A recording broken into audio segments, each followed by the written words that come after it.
Hi everyone, I'm Amy Odom with Chisholm and Kilpatrick, and today we're going to talk about two really important Supreme Court developments.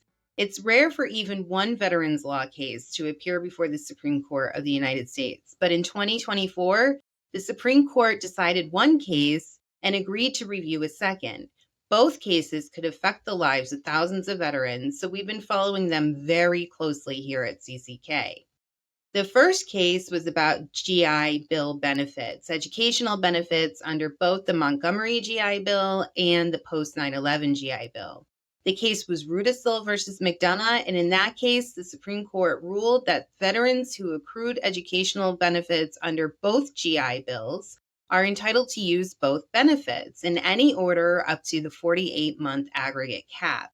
This overturned the lower court's decision that if a veteran made a switch from one program to the other, it would result in a cap of 36 months lower than the 48 months that the Supreme Court ruled was allowed.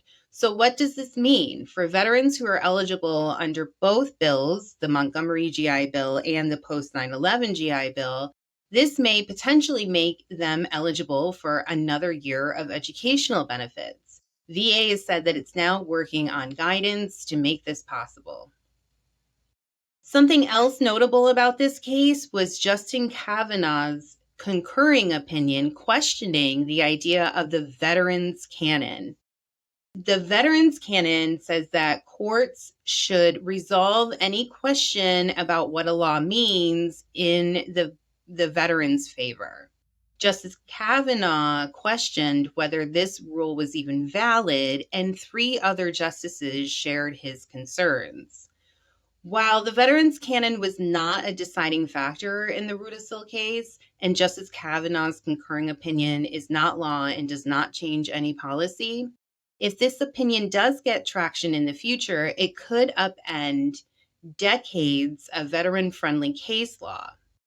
Though the courts don't use the Veterans Canon very often, it is concerning that there is any doubt, especially from 4 Supreme Court justices, that maybe Congress didn't intend to give veterans favorable treatment in the VA claims adjudication system, more favorable treatment than other claimants receive in other adjudication systems, such as Social Security.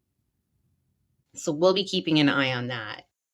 A second case that the Supreme Court agreed to hear is called Bufkin versus McDonough. And this case has to deal with what the United States Court of Appeals for Veterans Claims must do to ensure that the VA has given the veteran the benefit of the doubt. This case could have significant impact on future claims as well, and here's why. VA is supposed to give veterans and claimants the benefit of the doubt on all questions in their claims, including what happened during service. If a veteran believes that VA did not give them the benefit of the doubt on any question, they can go to the Veterans Court and appeal the board's decision and argue that the VA failed to give them the benefit of the doubt. But up to now, the Veterans Court has ruled that a veteran must show that there was clear error in VA's application of the benefit of the doubt rule. This is a very high standard, clear error, and is very difficult to prove at the Veterans Court.